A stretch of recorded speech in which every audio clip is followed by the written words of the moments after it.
Shalom Akim, Yahweh, Ba'ashem, Yahushai, Ba'ashem, Rakadash, Barakatam.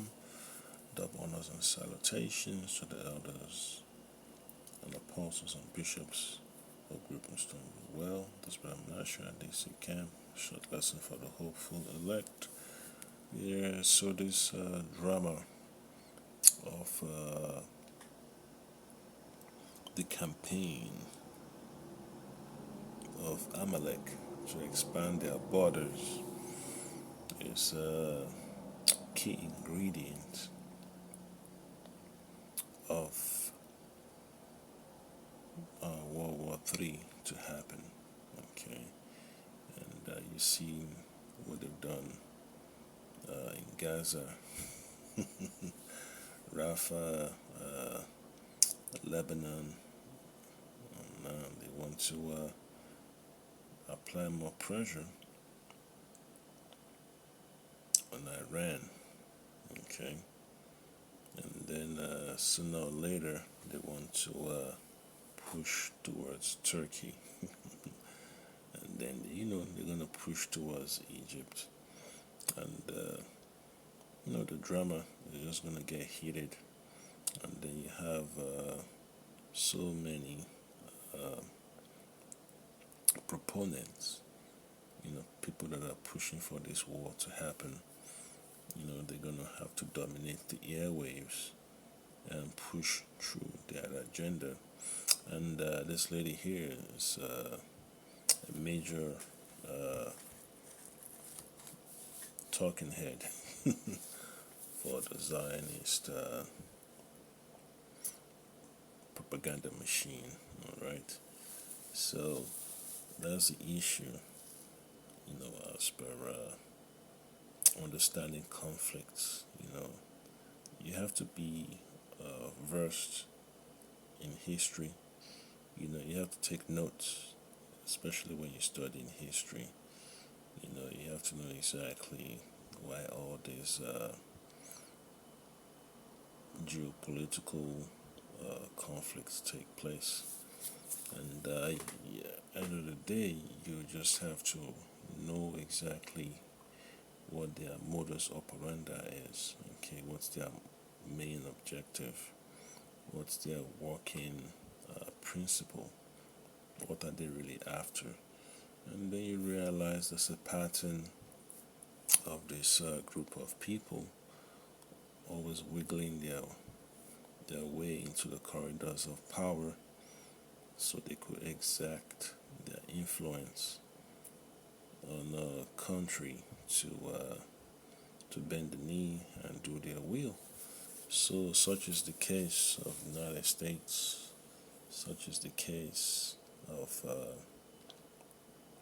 the UK, such is the case of Germany, such is the case of France,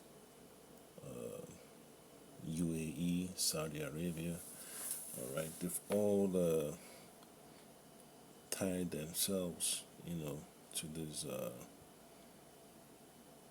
cart, of Zionism. And then you also have Ukraine too, and it's a mess. And then you have Argentina, you have Chile, you got Mexico. They just see all the countries in South America, and then you have the the countries over there in Africa too. It's it's a challenge, man. Nations trying to move away from a system of oppression, but it's hard. It's hard. The forces of darkness in this world. It's not just the E class, but the other heathen too, and a lot of our people that have sold out. So this lady here is talking about eviscerating, the regime in Iran. But there's one thing they don't really talk about, man. They don't want to bring about the word Persia. you you won't have them talking about Persia. The one two I want to talk about, you know, the kingdom of Persia. They will never talk about the history of Persia the way it needs to be discussed. And when you begin to read the book of Isaiah and the book of Daniel, you know, your perspective will be sharpened. You know, you have a better understanding of what's going on, and then you read the book of Esther. Okay, and when you also get a chance, you can also read the what you call it,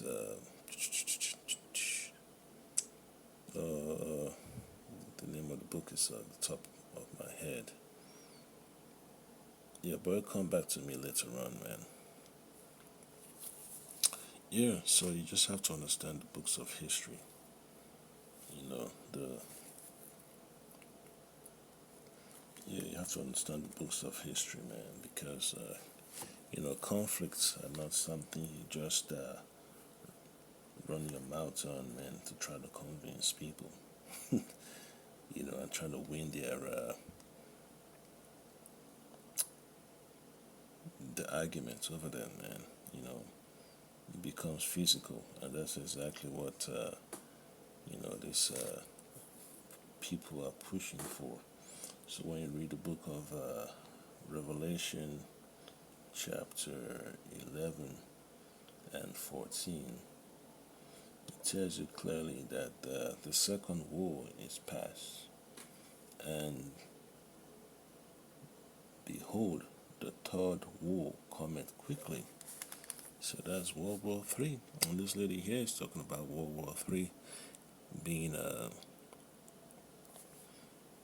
associated with this Iranian government being in power. So I'll play the clip. World War will happen.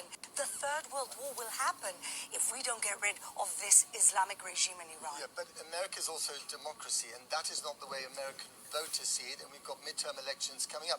I can see your point in this war. I can see your aims, but America is different. Isn't there a danger for you, for Israel, that you're going to be more isolated than ever before? Why would we be isolated?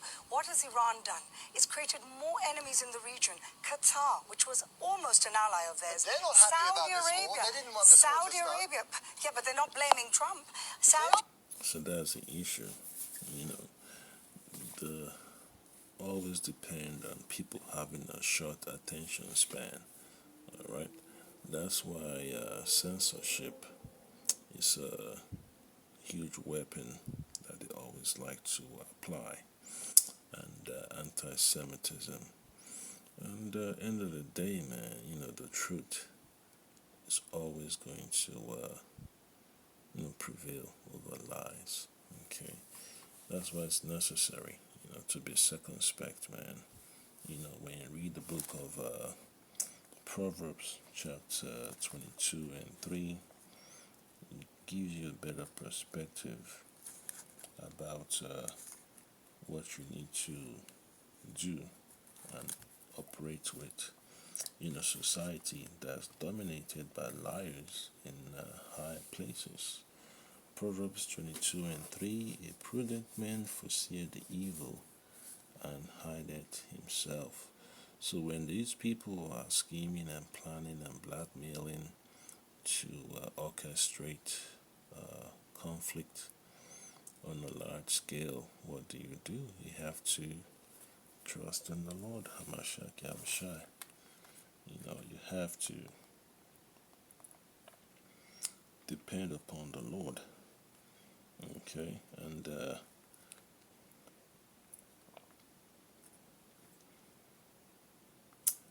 you have to find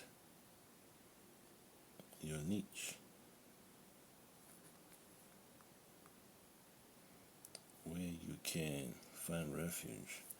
Zechariah chapter 9 and 12. Turn ye to the stronghold, ye prisoners of hope. Even today do I declare that I will render double unto thee. So this is what we really need, man. We need to be preparing ourselves, man, to be protected from maniacs like this, man. You know, although the the conflict is necessary, you don't want to be around these maniacs, man. Their vibration is off. They bring nothing but death and destruction. So you can imagine if people like this are your next door neighbor. You're in the same workplace as them. You can't get no rest. Your hair on the back of your neck is always at alert. You start having all types of anxiety. What do you call it? Inquiries. When you're around people that cause so much problems, man, because they always bring chaos. With them, because they don't know what it means to be at peace. You know, in a environment that is set up to be governed by righteousness. So the evil that they do, man, it's their bread and butter. They have to dominate every sector of an economy. If they want to blackmail people, they know exactly what to do. If they need to shadow ban people, sanction people, they know what to do. I was watching a clip of an ICC, that's the International Criminal Court of Justice. Oh boy, what they did to those judges. It's something you just shake your head. When your bank accounts get frozen, your credit cards get frozen out, and all that stuff. You get locked out of your digital storage. So it just makes you wonder, what's the challenge? That they have to go to such an extent, and then you realize what they're really about. They just want the people to just acquiesce and comply to their ever-changing demand, because their specialty is to keep on moving the goalposts. The UN is a mess. The UN is a mess. Why? Because the nations are just baffled with the impunity of these Amalekites, man, and folks that carry water for them. So the more you learn about this situation, the more headache, you're going to have, and then you still understand it's part of the bitterness of prophecy. Just like the Lord told our forefather Ezekiel, to eat the scroll. Yeah, sweet in his mouth, but bitter in his belly. So that's how this life is, man. You like all the beauty of the ocean, the vegetation, the sun, the stars and all that stuff. The animals, the beauty of the cycle of life, the winds, the ocean current, the formation of geographical, geographic relief. That's your mountains and valleys and gorges, rock formation, you name it, man. Your your uh, your canyons and all that stuff, your rivers and lagoons, the formation of the elements and gold, coal tar, minerals. It kind of makes you wonder, how beautiful, you know, the earth is, man. And then you have to snap back to reality that you have the boogeyman in power. All right. Blaming Trump. In private, the they're blaming UAE, Trump. the UAE, Saudi Arabia, and look what's happening in Lebanon right now. But The they're Lebanese people are fed up of Hezbollah, which is a proxy of Hamas, of the Iranian regime. But these Gulf states are all blaming Trump as well. They didn't want this war. They didn't ask for this war. They had the modus operandi with the Iranians. Which is containment? Yes. How well did that work? Yeah, so that's exactly the issue, man. When you read the Balfour Declaration, it just makes you shake your head, man, that what are these people up to anyway? And then you see everything begins to get clear, you know. So all the conflicts they've initiated has brought them to this stage. And now the world knows who the problems of the earth are, man. You know, the whole world knows. So now it's a race. It's a race, to block all avenues of dissent, and that's what they want. They want to criminalize speech. They want to, ban the ownership of private property. Even your children, they don't want you to be associated with their upbringing. You know, they want to be the de facto, overseer. They want to have custody. That's what they want. You say, oh, you own nothing, and you'll be happy. That's exactly what they want to do. But then you have this conflict. So if somebody say they don't want you to own anything, and you'll be happy, why start chaos? So there's a clash of interest. You have a conflict of interest. So you're gonna have to make a choice. What do you do? Do you want to be on the path of peace or on the path of chaos? So when people like this choose the path of chaos, they begin to become isolated psychologically. They start having all types of episodes of depression. Because there's one thing you don't do, man. You don't mess around with people's intellect. You don't mess around with people's identity. You don't mess around with people's integrity. And you just don't take people for a ride and think they're going to forget.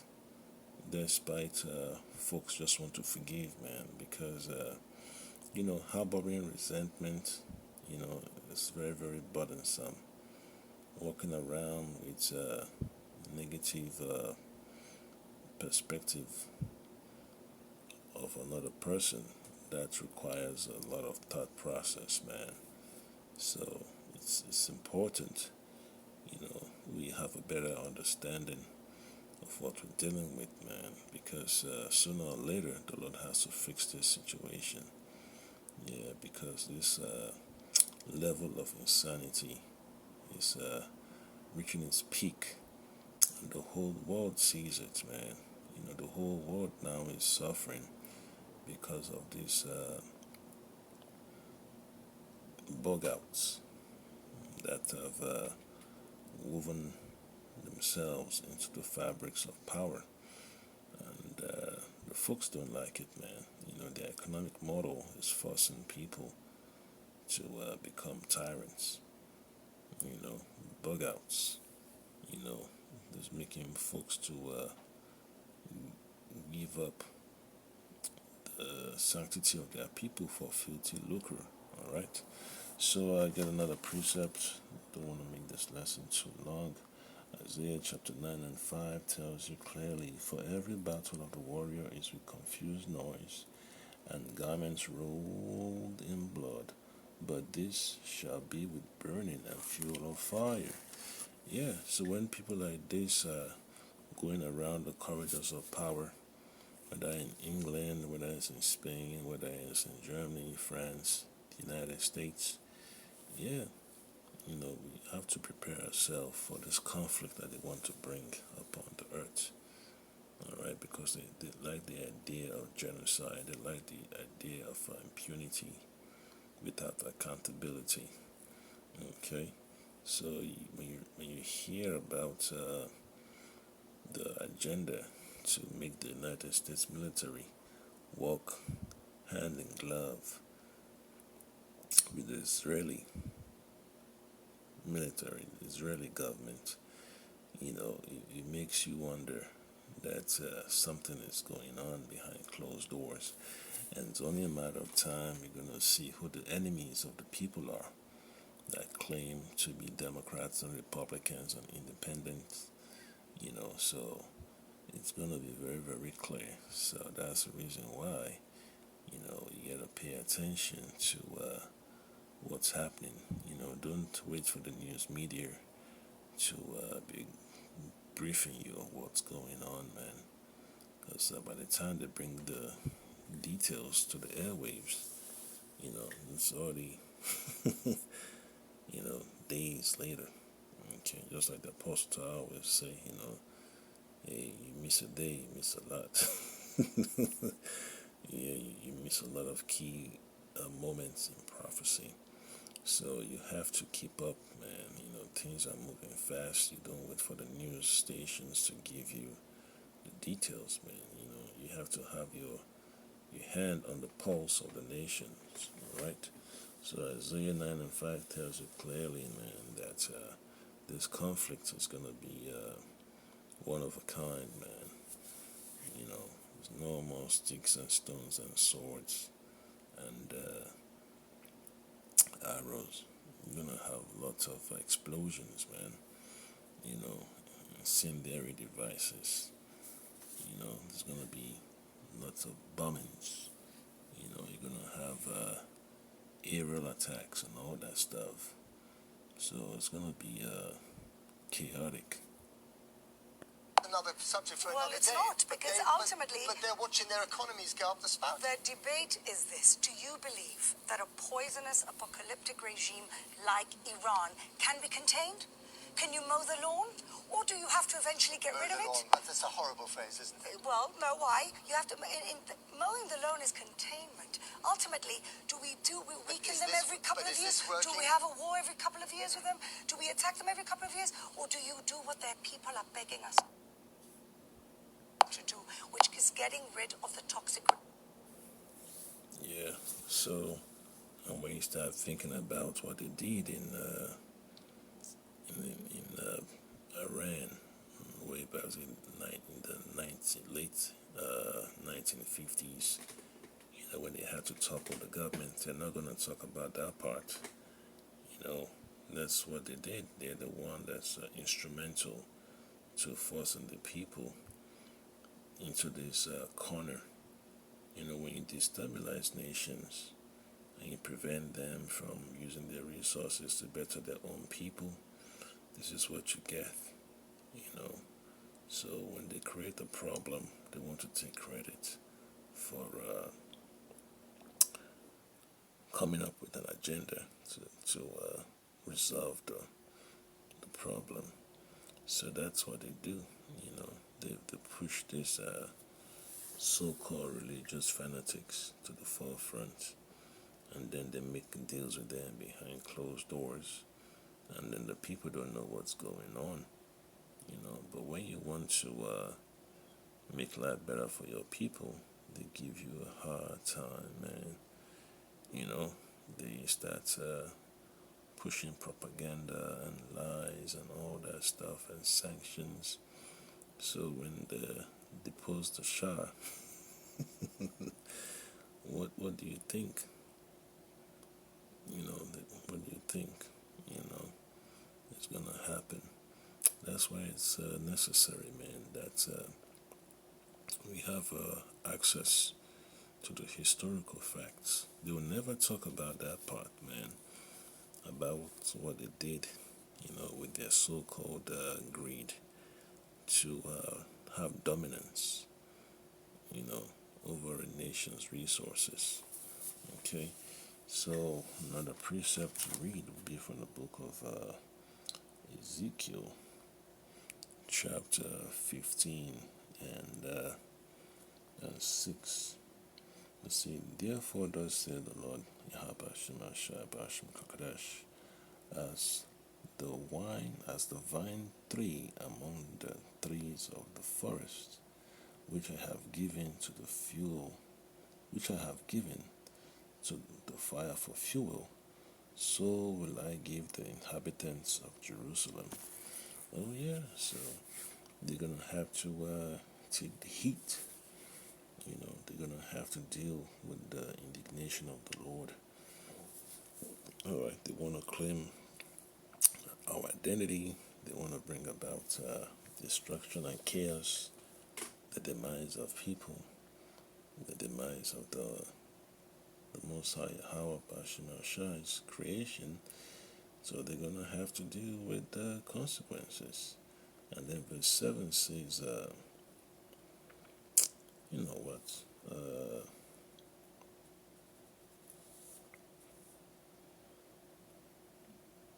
Yeah, that's good enough. You know what? Yeah, verse 7 says, and I will set my face against them, that they shall go out from one fire, and another fire shall devour them. And ye shall know that I am the Lord Yahweh, Bashim Shai Bashim Hakadash, when I set my face against them. Yeah, so the Lord has to bring about their punishments. That's what He has to do. Yeah, and verse 8 says, and I will make the land desolate, because they have committed a trespass. Thus said the Lord Bashim Kakadash. So they're in trouble. Yeah, they're in trouble, man. Yeah, Ezekiel 15 from verse 6 to verse 8. Yeah, so they're going to have to deal with it. All right. And then you also read Ezekiel chapter 21, 32 and 33. It says, and I will pour out my indignation upon thee, and I will blow against thee in the fire of my wrath, and will deliver thee into the hand of brutish men and skillful to destroy. Yeah, so it's going to be a problem, for these Amalekites that want to put the name of Israel upon themselves, and commit all types of atrocities and promote unrighteousness. Yeah, so the Lord has to bring the judgment to their doorstep. Okay, so all those chaos that we see on the news, man, it's just the Lord using it as a reminder, for us to get ready, man, because the battlefield is going to be expanded. All right. And then verse 32 says, thou shalt be for fuel to the fire, thy blood shall be in the midst of the land. So yeah, so Amalek is in a lot of trouble. It's in a lot of trouble. That's why they have to run away and they have to flee to the different countries around the world. They're running all the way to India, they're running to Thailand, they're running to Cambodia, Vietnam, they're running to Australia, they're running to South America. Yeah, when they create chaos. And then you hear about the guy that runs Palantir, Peter Thiel, that he took his family and they moved to Argentina. Yeah, man. So that's what they do, man. They don't want accountability. They sow seeds of discord, seeds of destruction, but they don't want to deal with the consequences of it.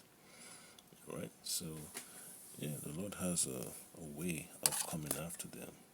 So when you also look at verse 9 and verse 10 and verse 11, it tells you about the chaos that's coming, you know.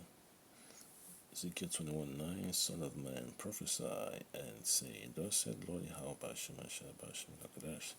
Say, a sword is sharpened and also furnished, so furbished. Alright? It is sharpened to make a sore slaughter. It is furbished that it may glitter. Should we then make mirth? It contemneth the bird of my son as every tree. Yeah, so now that the world is in a tight corner, man, folks are looking for relief. They want to go to all these sports events. They want that spirit of mirth, to be exercised to its fullest. But those days are over. Okay, the days are over. The days of mirth are over. We're in the days of chaos. We're in the days of violence and destruction. And yeah, this woman is in the right spirit, man, about war. They won the war, so the Lord will let them have it. But the issue is, what are they going to do with it, when the war doesn't go in their favor? And that's the question they will have to answer. AI is not going to solve that problem for them, all right? So Joel chapter 3 and 12 tells you, let the heathen be wakened and come up to the valley of Jehoshaphat. All right, that's in Yehoshaphat, the Most High's judgment. For there will I sit to judge all the heathen round about. Yeah, so the time of the judgment of the heathen is getting closer. That's how it is. The Lord has to plead with them. He has to judge them, according to his wrath, according to his indignation. Oh, yeah, so that's the trap. That's the trap the Lord has laid for them. That's one thing. They don't realize that the Messiah has laid a snare for them. Jeremiah 50 and 24, I have laid a snare for thee, and thou art also taken, O Babylon, and thou was not aware. Thou art found and also cut, because thou hast striven against the Lord. So that's it right there. The Lord laid the snare for them.